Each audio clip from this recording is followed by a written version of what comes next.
Yeah, I know. Start the damn show already. I gotcha. I heard you. Pipe down. Pods are starting. Don't worry, everybody. Hey, we made it to the end of another week. This is what? Is this 2 weeks? Is that it? Is that all we've done? Oh, dear me. Yeah, basically, this is episode. No, this is 3 weeks. This is 3 weeks. First one was kind of the great settling of a new podcast. And then the last 2 weeks, we've been going buck wild. Buck wild, I say, with amazing guests on this show. And that ain't stopping. That continues here today. I'm not stopping. Hell no, I'm not stopping. Alex Rikleen on the pod coming up here in just a matter of moments. Welcome to Old Man Squad Fantasy Basketball. I'm Dan Bespris at Dan Bespris over on social media. At Old Man Squad was actually the handle for the entire network, which continues to grow. We are at now 1, 2, 3, 4, 5, 6, 7, 8, 9, 10. Is that right? Yeah, we're up to 10 shows on the Old Man Squad Sports Network. Amazing. And more are coming.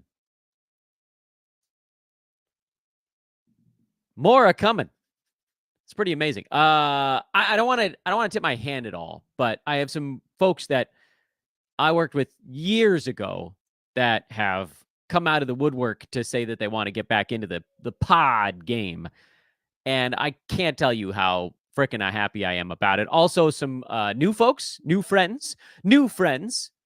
This is all just Old Man Squad coming together. Folks, that if you're watching this show on social media, I would kindly ask you to please subscribe somewhere else. That is going to be the one thing that means the absolute most to me on a moment-to-moment basis right now. Because as easy as it might be to just watch me yammer through your Twitter timeline, it is of absolutely no use to me.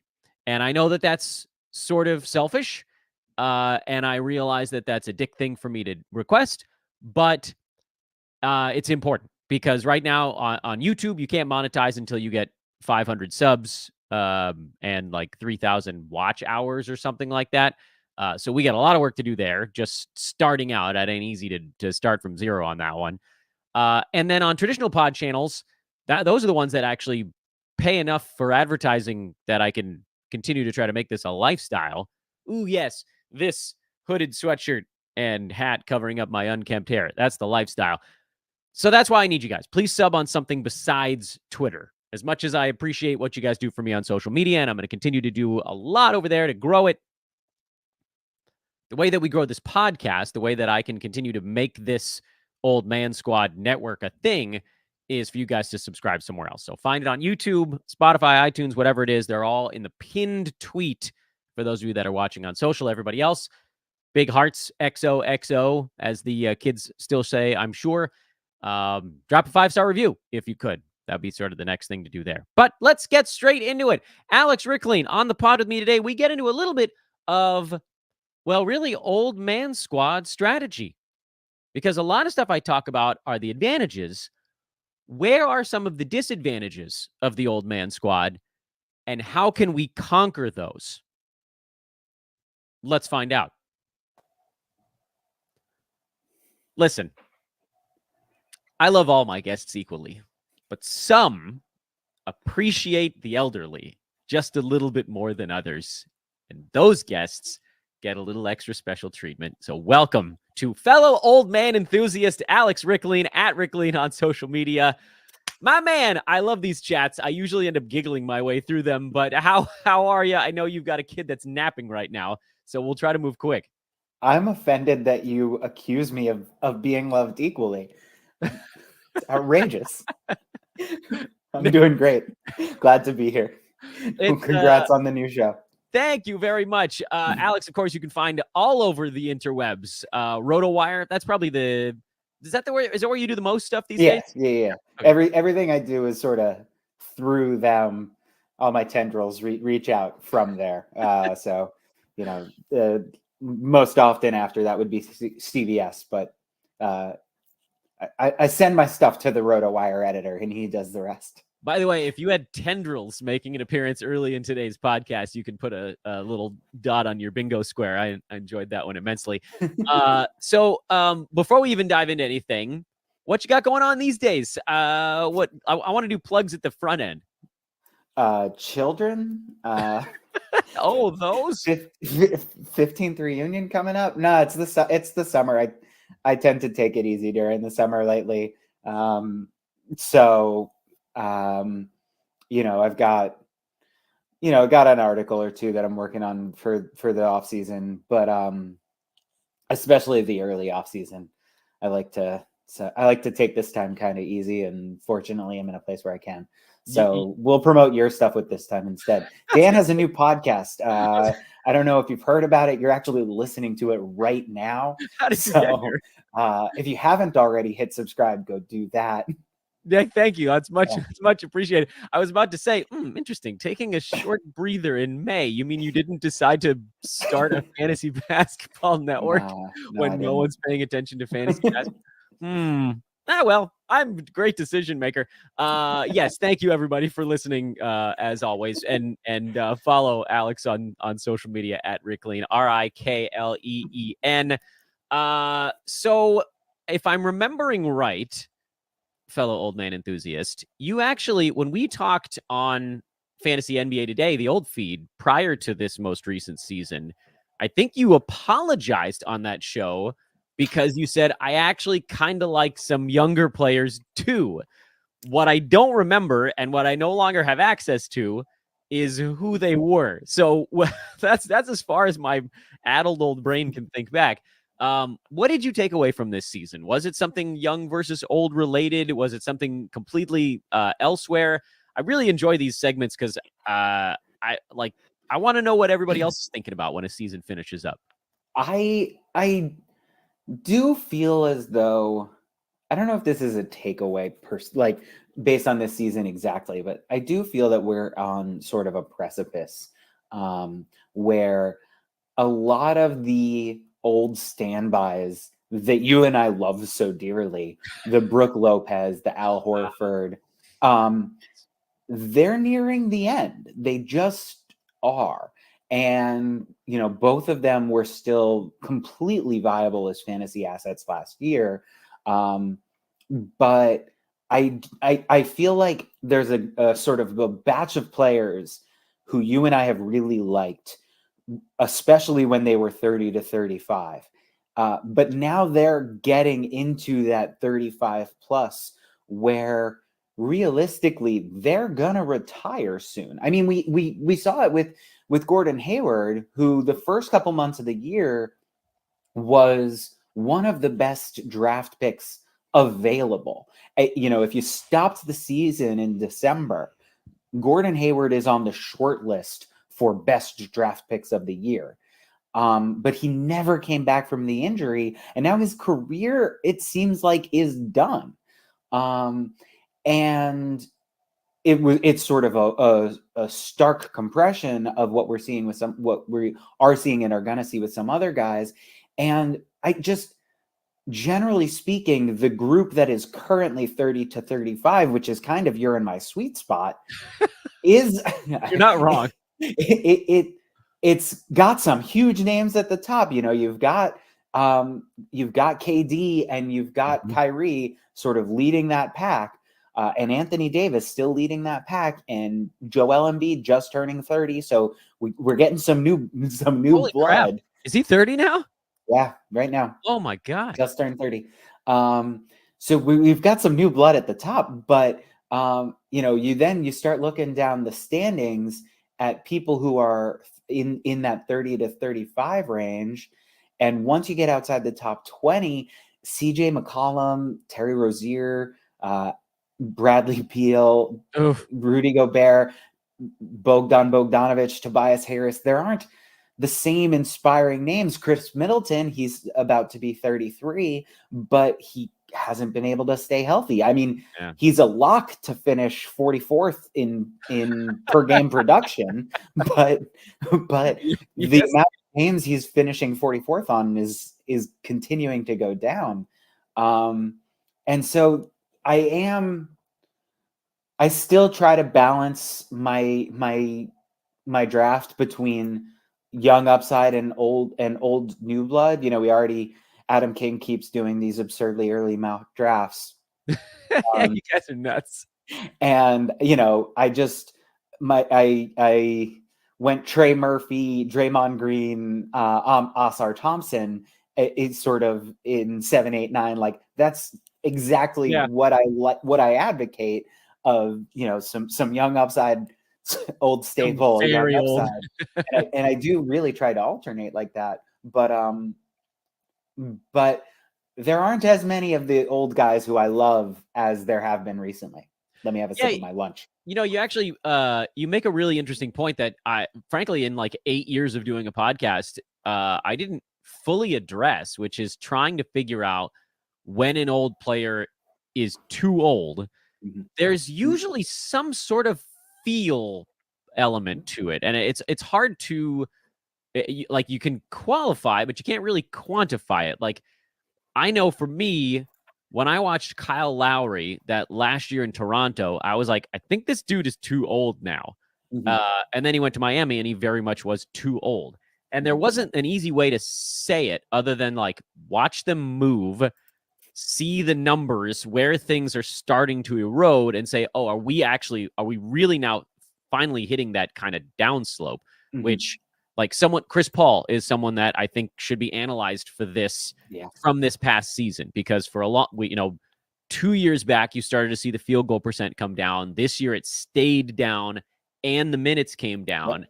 The nice thing about doing it sort of old man squatty style is that you usually have a year or two to figure it out, because they're getting so far underdrafted that even if they don't overperform, you're still getting like, exactly. My baseball analogy is like you're getting like a solid single the opposite field. Like you're not going to blow anybody away, but like you draft somebody at 70, they finish at like 65 instead of 35. You're still fine with it. I think you got that warning year.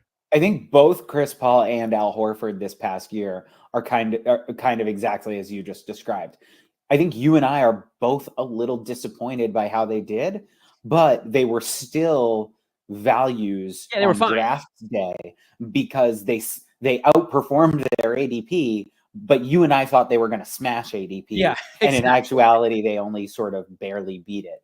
And I think you have that with both Chris Paul and actually Chris Paul, according to this, Chris Paul actually didn't beat ADP. Yeah, because his last month and a half was freaking disaster. He got hurt and then he got marginalized. He played like 20 minutes a game down the stretch. For a while, though, he was like just slightly ahead of it first 3-ish months of the year. And then Horford was able to slip through and still do okay, mostly because Porzingis, he's going to miss 25 ball games. And then Horford started literally any time a Celtic, any one of them, like point guard through center sat, Horford got into the starting lineup, which is the nice thing about sort of this kind of positionless basketball these days. But yeah, like you get that warning year. Okay, like this is your warning year. They're still okay, but you may be running out of time, and now they're quote unquote too old, basically. It's not always age. Sometimes it's role. It's this different thing. But like the names you were talking about, when does a guy like Kevin Durant, when is he too old? Probably not yet. Like he's pretty good this last year, but because they often beat their ADP by a couple of rounds, that season where they don't is your, we survived this one, we're still fine. But now you get that warning for next year. And that's a big reason, Alex, and I don't know if you agree with this, why I prefer that method, because it has a bigger margin for error than trying to predict the sort of upshot guys. Because if you miss there, they underperform by 4 rounds instead of being like right on their ADP. A young guy who I was really excited about recently, Isaiah Jackson. His ADP reached the 70s, and we've watched him in the playoffs.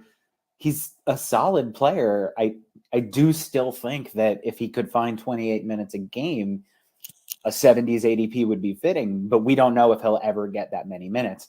But that's a good example.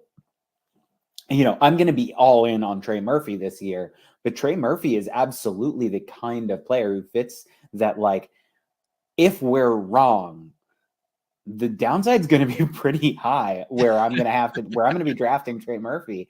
Whereas the amount that I could be wrong on someone like, Yeah, I don't even know who the next crop of. Yeah, I mean, not quite too old. The amount that I could be wrong on, like, I don't know, Norm Powell. Norm Powell, the worst we know there is no floor. The floor is the same as his ceiling. You know who and these guys don't have to be as old. Sometimes it's just like, honestly, we could still talk about Brook Lopez as the example. Was this last year any kind of sign of something happening? Because he still looked pretty good. I feel like I don't know that we got the warning year yet. It seemed like he was hanging in there. I mean, his role changed a bit when Doc Rivers took over. Or if you want to talk about somebody younger, like the example that you're talking about, what about someone like a Jared Allen, who's not old, but tends to be underdrafted because he's a center. He doesn't block a ton of shots. He just sort of like quietly gets you some points, boards, and field goal percent. Can we count him for the old man squad, even though he's not 30? Absolutely. Oh, 100%. I am so in. Great. I love this. Jared Allen, welcome. Oh, yeah.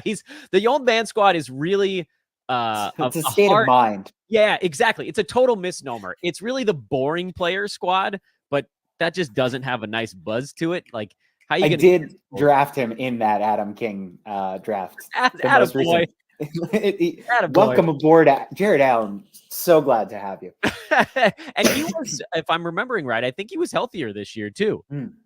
Yeah. Although I may be getting that wrong because no, 77 out of 82 ball games. So yeah, I mean, he's a guy that's going to get drafted like near 50 every year. He's going to outperform that by a round, probably every single season. But no one's ever going to bump him up their board because 15 shiny players have to get pushed into that zone. But that's what's nice about the old man squad. Right. I am a little curious. Sometimes people get a bump after a trade. And if he does get traded, which seems medium likely, that could add some helium. But nonetheless, can we pivot for a second? You said something that was really interesting that I hadn't thought about until just now. When you were talking about Al Horford and you talked about how he was almost the universal sixth man, the way that the Celtics were constructed, it didn't matter who was out. He's the one who benefited. And over time, that really helped his, and the reason that stuck with me is because I remembered describing a couple other people like that this year, and in a way that I've never thought about before. Like Niang on the Cavs, he was almost a universal sixth man. It didn't matter which Cav was hurt. Niang was going to see a meaningful boost in minutes. And I think there were a few others like that too. And I wonder if this is a new... Honestly, Trey Murphy, who you just talked about, probably falls in there. And I wonder if this is a new category of player that will be able to have some value in as a deep draft option, especially if you're taking some swings earlier in drafts. If you're targeting some upside guys and you just want some floor plays or some injury prone guys, I wonder if that's the type of player that might make sense to be targeting in like the 12th round or whatever. Yeah, because we're not in an era of handcuffs anymore. Right. But like, what is this idea of like a sort of a multi-handcuff? Are there enough of them we can really target that? It'd be hard, I think, to find on the fly here, but I definitely agree. And like Horford finished at what, 85 per game in 9 cats? I know the low turnovers were very helpful, but like a lot of that 65 games, and I feel like he probably started like a half of those because of Porzingis being out, or Tatum getting a rest day, or Brown getting a rest day, or White getting a rest day, or Holiday getting a rest day. Yeah. Like, I mean, sometimes I think they throw Sam Hauser in there, but it almost felt like that was just for funsies, or if it was 2 guys out or something like that. Right. And then with Trey Murphy for the Pels, it was typically when when a big usage guy was down, and he parachute in and get a whole bunch of extra stuff. And so he finished, I think, in the 60s this year, if I'm remembering right. I think it's a touch lower, but yeah, he was. DeAndre Hunter gets hurt himself all the time, but he's like that if he's ever stays healthy. DeAnthony Melton, I feel like he's almost the prototype for it. Again, someone who dealt with his own injuries. Yeah. But DeAnthony Melton, he can fill in if you're for multiple positions. If basically everything besides center, I think, on that team. And center, it was either Reed or Bamba, but everything else, Melton, get in there. And he was putting up huge numbers before his back went out. I 100% think you're right. We do probably need a name for them. It's I don't know what the name is, because when you think about sixth man, you think about the player that's intending to come off the bench, but this is the player that's just like the extra starter. Horford, Trey Murphy. The work in progress on this one. Yeah, I wonder if there's something here. This is something we'll have to chew on. So there's an observation. Is there a way to isolate this going into a season? I feel like it's kind of hard to know until you know a team's rotation patterns and how they want to use their personnel.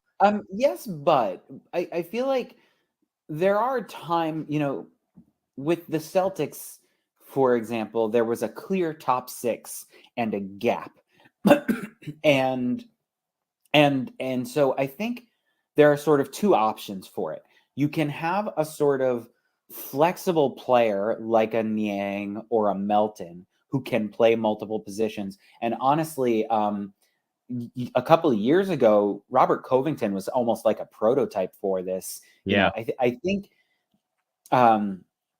I think he thinks of himself as like a small forward, but I don't know how many minutes he played at that position in his entire career, because he's filling in for shooting guards, he's filling in for power forwards. So I think there's a way of getting there where you're the sort of Melton, Yang, Robert Covington can play multiple positions, or you can get there if you are on a roster where there's like a very clear top six and there's a gap, especially if within that top six there is some positional flexibility.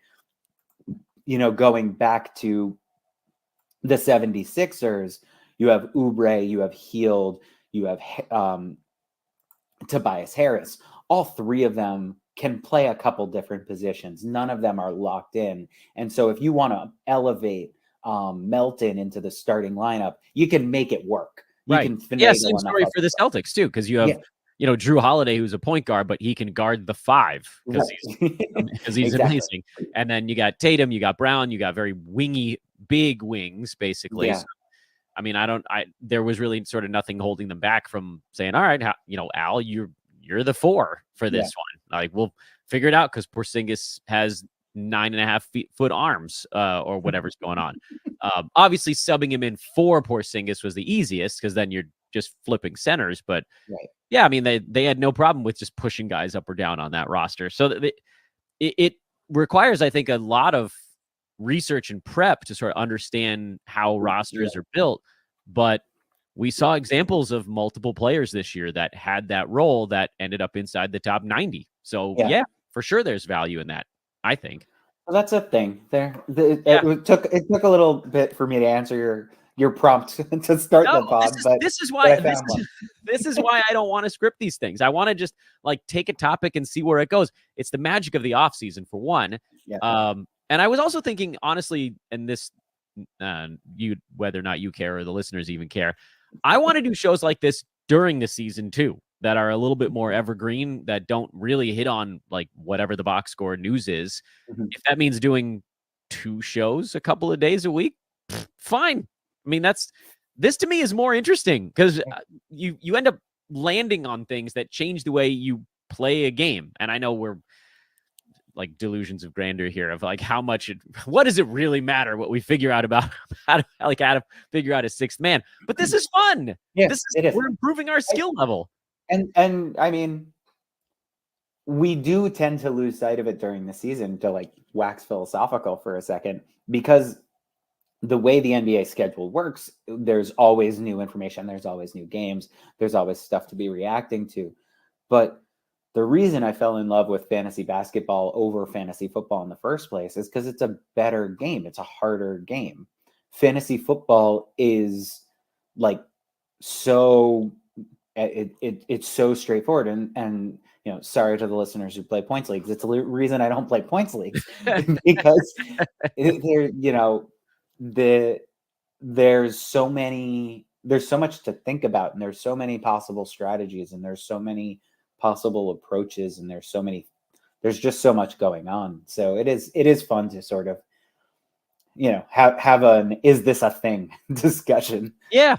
And so, I mean, listen, I try to give on these shows, like, what does this mean for a points league? I don't really focus on it heavily, and maybe I should. I'll try to do some sort of offshoot, one-off type shows that do a little bit more points league. But someone like an Al Horford, people always say to me, don't you want the game to be more like the real game? And I'm like, well, to a point. But like in this particular one, was Al Horford incredibly valuable to the Celtics this year?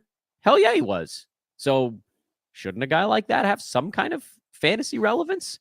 And in points leagues, he has none. Not you know even how often I texted my other Celtics friends complaining to get Al Horford out of the game so that he could run. Not because I was upset with his playing. It's just like, okay, we're done here. Get Al rest. We're going to need him in May, in June. And I mean, you're not wrong. Porzingis is hurt, and Big Al's out there doing Big Al things. Yeah. Sorry, Al Harrington. I know you're Big Al. But old Al is our Big Al. This is about how many minutes that I said I was going to take of your time. So we'll put a pin in it today and pick it up again soon. That's another beauty here. Old Man Squad Fantasy Basketball. We're going to be talking to Alex regularly throughout the year.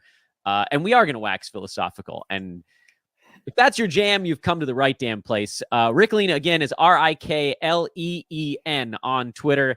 Alex, I know you say you don't have anything to promote. I was going to ask you again here, but I don't know. You have anything in life you want to talk about? I don't know. Or you just want to go make sure your kid's still asleep? No, I got the monitor. He's fine. All right, good. I don't know. Got any and anyone who listens to this soon after it publishes, you know, send me some encouragement for my reunion. Got the 15th reunion tomorrow afternoon. Gotta go in with some confidence. Is that high school or college? College. Yeah. How long have I been out of college now? This is 19 for me this year, so nothing happening there. But I went to Cal. I could show up to that reunion and I wouldn't recognize a single person there as I did. High school, oof. High school, you must be at 20th this year then, right? 20. Oh, no. I've lost track. It's the year before, not a year after. 23. This is 23 for me out of high school. Grumble. Ugh. I turned 41 in 2 days. Well, actually, when people are watching this, it'll be tomorrow. Ugh. Well, happy birthday. What the hell's the difference between 41 and 40 anyway? All I know is that I have to be very deliberate with all the decisions I make now. That's the difference. Like, that's the ROI on everything I do has gotten. I need to be a much higher threshold. Alex, thank you as always, my man. I freaking love our chat. Can we please do it soon? Yes, please. My good buddy Alex Rikleen. He and I we get a little goofball on the show, but damn it, I think that's what you guys came for. I mean, I hope it's what you guys came for, because it's what you guys got. Big thank you to Alex, as always. At Rikleen on Twitter, Rikleen. I am at Dan Bespers on Twitter. But again, more than anything, because most of you that are watching live, like literally 98%, I think, of the people that are watching live are doing it on social media. That means that my please, PLEAS, my please to please go subscribe somewhere else haven't really landed yet, but I'm going to keep yelling them at you, because that's going to make all the difference in my ability to keep this thing afloat for more than, one season or something like that. I need you guys to migrate from Twitter over to someplace else, and I'm going to try to tell you 2 times or more, frankly, per episode. as we go. This, of course, gets us to the weekend. We do not have shows over the weekend during the dead of the off season. We will, however, once August, September, October start rolling around, we'll have all kinds of content for you guys. Keep an eye out for more shows launching on the Old Man Squad Sports Network. Lakers show, that'll actually be me. That's coming up here right around the corner. Sounds like we may have a show on immaculate grid creation, which sounds like the absolute most fun thing ever. A little nichey, perhaps, but hilarious and amusing. And that's for you baseballers. I think it's the baseball side of things. That may be coming here. We may have, you know what? I'm not going to say anything else. I'm just going to let it all happen when it happens. I know what's going on behind the scenes. And then you guys will get to find out as new things launch. More shows, more episodes coming from our good buddy Eric Ong on the Fantasy Fast Break. Of course, Joe Orico and 90 Feet from Home just keeps chugging along.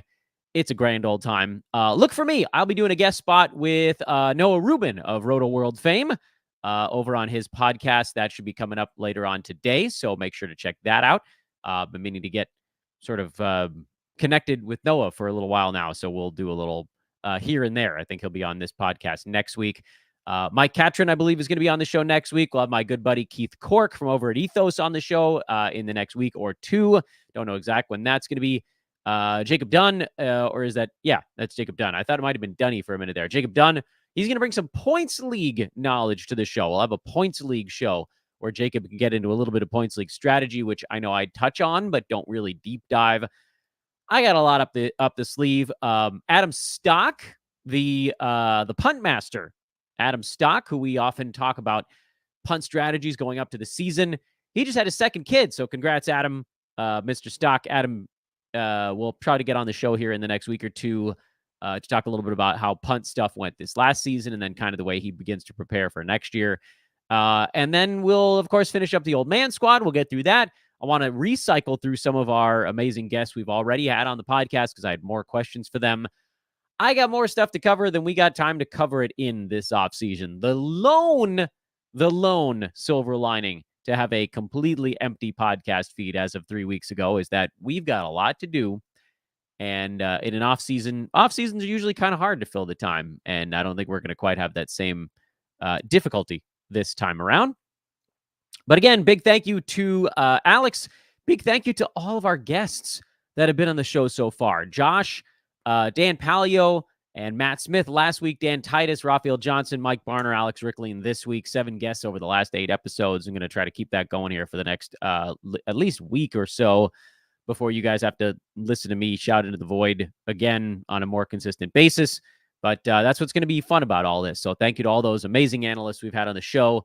Those guys busting their butts to make sure that they stay on top of things. And there's so many cool ways to like really stay locked in on fantasy basketball through an off season. Tracking the playoffs is one little part of it because there's only a couple of teams left at this point. And a lot of the way to sort of make sure you're doing that grind is to be studying teams right now, to be studying teams and having these deep dive discussions like we just had with Alex today on what makes a sixth man nowadays, what makes an old value play, and talking to Mike Barner yesterday about who belongs at the top of the board, and Raphael about second-year guys. And geez, Dan Titus and I went through like 3 big things that the offseason might pose for next year, the Olympics and how that contributes to the 65 game rule. This is how to stay in touch. That was just this week. We can go through last week's stuff as well. So there's so many cool ways for folks to level up their game with fantasy basketball. And I do think that doing the research and then being able to put it out here in this pod form is a really nice piece of that puzzle. So thank you to all those guests. Thank you to you guys for listening. Thank you to those that have subscribed anywhere besides Twitter. Thank you to everybody that's hit like or retweet or a thumbs up on YouTube or a 5-star review or whatever it is so far.